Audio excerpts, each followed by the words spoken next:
मध्य प्रदेश के मुख्यमंत्री मोहन यादव ने कहा कि प्रधानमंत्री मोदी के नेतृत्व में देश को आगे बढ़ाने का प्रयास सभी विभाग कर रहे हैं।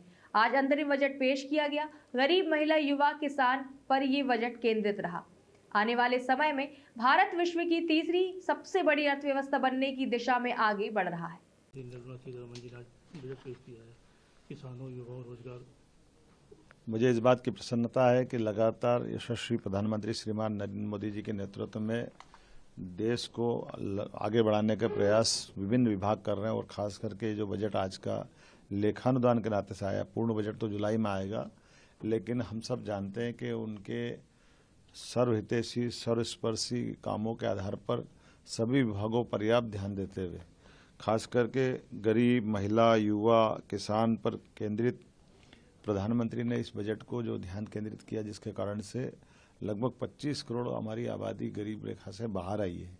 ये बहुत बड़ा एक तरह से उपलब्धि है और उसी प्रकार से ये जो देश की दुनिया की चौथी अर्थव्यवस्था के रूप में भारत परिवर्तित हुआ है और आने वाले समय में ये जो नया टेन्योर आएगा, इसमें तीसरी अर्थव्यवस्था का जो उनका संकल्प है, उसका पूरा बेस दिखाई दे रहा है। ये अमृतकाल में भारत को 2047 तक दुनिया का नंबर 1 देश बनाने की दिशा में जो काम किए जा रहे हैं, उसके परिणाम है।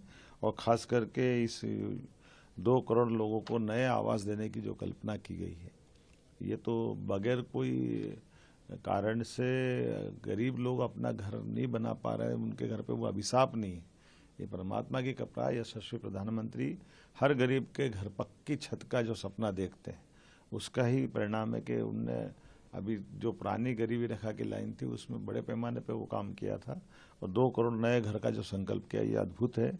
इसी के साथ साथ हमारी आंगनवाड़ी, आशा कार्यकर्ता और इनको सबको भी आयुष्मान योजना का जो लाभ दिया है, ये लंबे समय से दरकार थी कि ऐसे जो थोड़े अपनी सेवाएं देते थे गरीब वर्ग है, उनको भी लाभ मिलना चाहिए।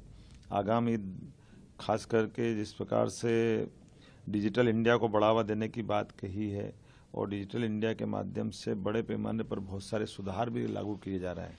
इन सुधारों के बलबूते पर भारत बहुत आगे बढ़ेगा और खासकर मिडिल क्लास के लिए जो नई आवास योजना लेकर के आए हैं, इसका लाभ भी हमारे लिए एक बड़ा उपलब्धि भरा रहेगा। मैं आज के इस अवसर पर 9 से 14 साल की लड़कियों के लिए सर्वाइकल कैंसर वैक्सीनेशन की जो सुविधा इस बजट में दी है, उसका माननीय वित्त मंत्री जी को बधाई देना चाहूँगा।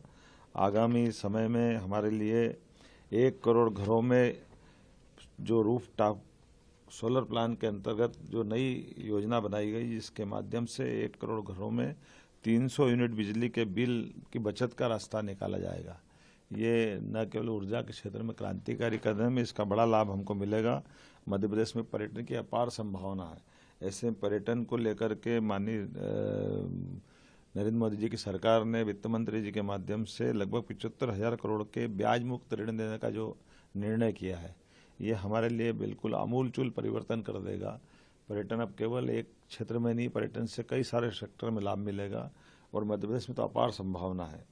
उड़ान योजना के अंतर्गत 517 नए रूट पर एयरपोर्ट्स का निर्माण और विस्तार, ये हवाई यातायात की दिशा में बहुत बड़ा माइलस्टोन का काम करेगा। अभी मैंने ग्वालियर से अहमदाबाद की नई फ्लाइट का आकाशा एयरलाइंस का शुभारंभ किया है।